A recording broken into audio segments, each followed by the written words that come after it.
Your Majesties, welcome back to the channel. Thank you so much for always returning. Trust you and yours are well, and you are loving yourself and others like always.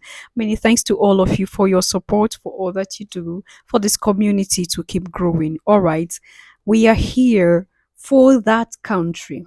All right, that one country with the world oldest democracy. All right, the country with the world oldest democracy, constitution and the greatest numbers of doctors. Maybe from the title and thumbnail, a lot of you have already got me. All right, now why is it Nigeria? It's not no no no. If you know me, you know I'm someone that I'm not biased. Like I just come out and say what it is, how it is. And what brought my attention to this is the fact that right now this is a country with the worst so-called democracy. The worst so-called democracy and no regard for laws or whatever constitution anymore. And this same country with the greatest number of doctors are lacking medically. This is it, when it shouldn't be like that. So today we will talk a little bit more about Nigeria. You know, when you say Nigeria is the giant of Africa, it's not just saying it, it's truth, it's the fact. In the continent of Africa, I'm going to leave you with something soon, all right? Then you do your own research. The way Nigeria is, she shouldn't be going through what she is going through right now. Nigeria have resources. Nigeria is sitting on resources. The mainstream media tells you that Nigeria only have oil. Oil that they don't even refine. Sometimes I sit and like, oh, but why can't Nigeria refine their oil? They have to transport the raw oil out and then buy the already processed one. Come on. What is wrong if we have our refineries working? They are abandoned refineries everywhere. Multi-million dollar projects abandoned. That tells the kind of leaders that are ruling the country called Nigeria. That explains the kind of people. Like they are not interested in what the people, the progress of the people of or the country. They're interested in what they get. If some of you are familiar with this whole Abacha loot fund, the amount of money that Abacha stole from Nigeria when they hid it in another man's land, till today that money is still there. A lot have been brought back and a lot is still there. Just imagine the figures that other people don't know about. All this came out of Nigeria. For a very long time, Abacha hid this money and he died and left the money. The so-called Abacha loot, you can do your more research about Abacha loot fund. And then the leaders now start living their life following the footstep of this some of these leaders that didn't do well. They don't have their money saved even in Nigeria anymore. They save their money outside the continent of Africa. If they were even saving it somewhere in one country in Africa, you say, okay, it's still within. They take it outside the continent. They steal money and save it outside. You steal your own and you go and give it to somebody. What kind of stupidity is that? Exactly what happened during the time where the leaders were accused of stealing oil. Like you are a leader of a country, you are in charge of the whole resources, and you are stealing it. You are stealing. You are working with the West. Since you're a puppet, you work with the West to steal that. During the past leadership, he was the presidency was accused of stealing oil. Presidency, you steal your own oil. Like you're living in a house. Like right now, I'm in my house. I'm cooking for my family. So after I cook the food and I have meat, I will know, go quietly and go and steal one meat and eat and watch whether someone is looking at me in my house. This is exactly what happened in Nigeria. And it's still happening. They keep stealing and taking out. They don't care about the people. They only care about their own families. They don't see. Nigeria is great, but there are forces that keep dragging the country down. And that's why they keep holding on to Nigeria. You see, I keep saying this. The moment Nigeria, South Africa, Libya, all right, Ghana, and what's the name of this other one? You can name them. The moment these countries in the continent open their eyes and wake up, especially Nigeria, South Africa, the continent is okay. The continent is fine. And you can also do your research. The numbers of Nigerian doctors outside and what they are doing outside is mind blowing. But when you come to the health sector of the country, people fall sick, they have to transport them out of the continent to go get treatment in India. When your own brothers and sisters are being used by some other government for their own benefit. And why do you think doctors and nurses are leaving the country? Because they are not paid well. They are not being taken care of. So, these people lure them with good money, good house, and good insurance. You think they're going to sit and look at you? They will go. Because everybody's searching for a better life for their families. It's not their fault. We don't have leaders that are patriotic. It's quite unfortunate. It's the truth. We don't have patriotic leadership in the country called Nigeria. What would you say if I told you that there was a country that has arguably the world's oldest democracy with full participation of all of its members? What would you say if I told you that there is a country where a group of people has the oldest written constitution featuring guarantees for individual freedom and due process in the world? What would you say if I told you there was a country that featured full participation of women in its political system, both to vote and to govern?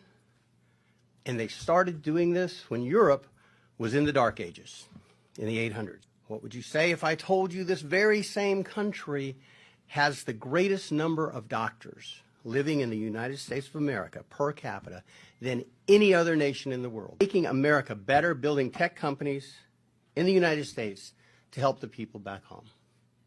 Would anybody be able to guess that country was in Africa? Would anybody be able to guess that country is Nigeria? Because it is. That's Nigeria. So when you say, why Nigeria, it is almost a fool's question.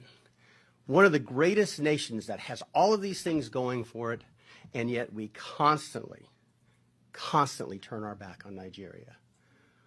Shouldn't we be favoring this nation? Shouldn't we be more attentive to this nation? I just found out something crazy about the origins of Nigeria that shocked the hell out of me. Nigeria was never meant to be a country. It was something else entirely.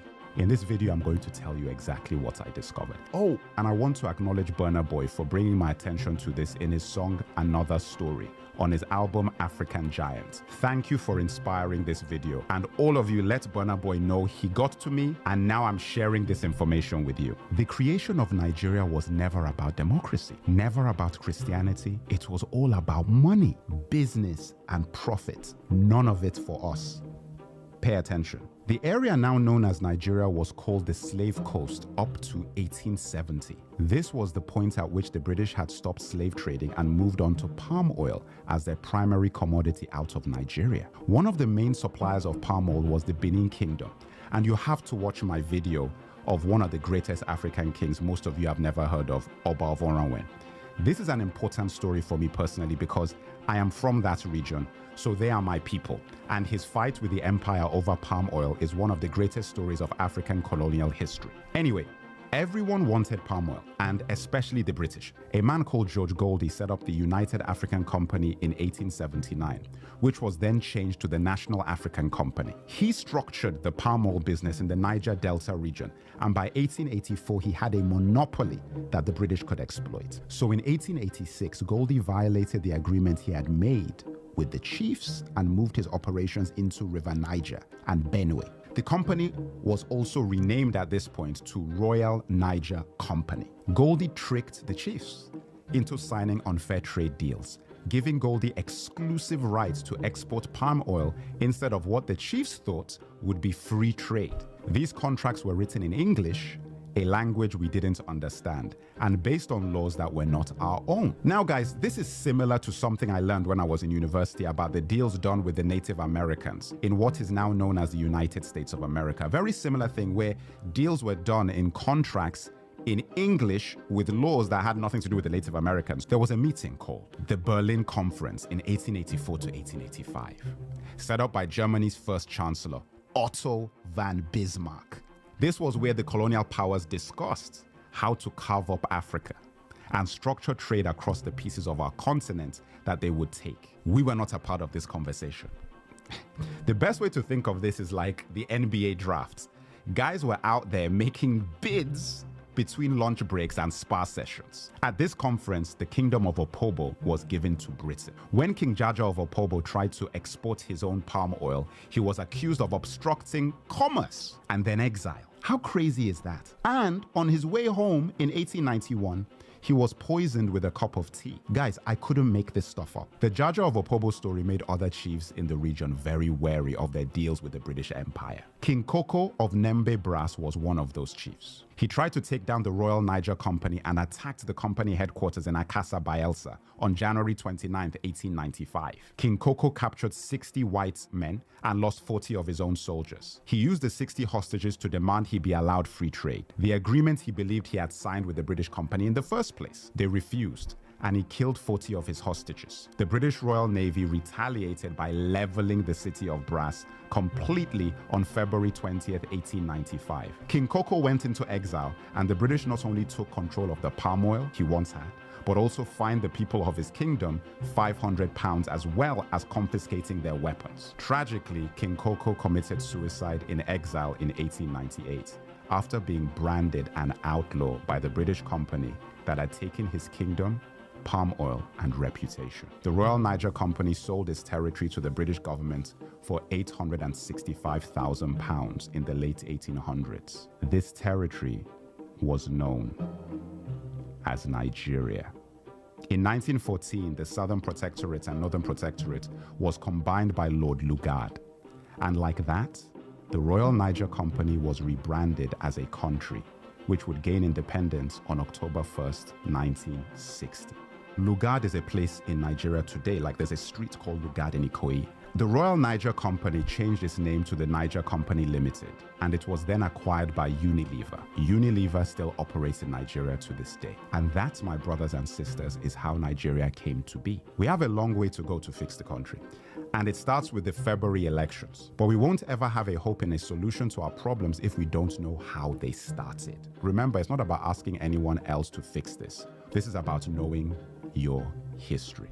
Nigeria was never a country we created. It was a company designed by colonizers for profit. And a lot of the infrastructure put in place for that siphoning of resources out of our land are still very much in place today. Crude oil simply replaced palm oil, and soon lithium may replace crude oil. I feel angry not just for what happened to my ancestors, but the fact that I wasn't taught about this in school in Nigeria. Your Majesties, you heard that?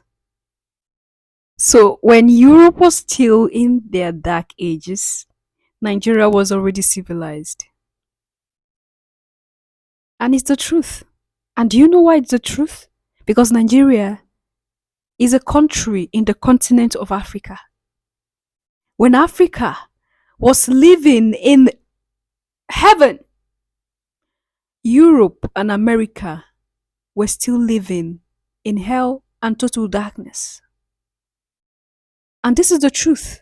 And if you have been following me from all the history we've been going into and other things, you will know that this is the fact. Now, some people think, a lot of Africans and even Nigerians, they feel Nigeria came to be only when the white man said it's Nigeria. Nigeria only existed only when that woman called the region Nigeria. That's when Nigeria existed. So, no! There have been people living in this region. life was already booming and doing fine before destruction came. The angel of darkness came. It's a fact that most of the times we do not want to look into. We think, okay, the countries in the continent only became countries when the white man said is a country. We forget that there's life before they came. There were people before they came. There was civilization before they came. And this is exactly what they are talking about. There was an organized system and way of life and worship before the white man set foot on the continent. And this is the truth. Whether we take it or leave it is not something that we have to drag about or struggle with. This is the truth. And I keep saying this. If we do not value ourselves, we'll keep losing ourselves by day. The only thing we owe each other is to value each other so that we can grow and get hold of that which we have lost. What do you think? Leave your comment and thought there in the section, and I'll see you in my next one. Until then, love yourself, love others, stay safe, stay positive, always your majesties. Bye for now.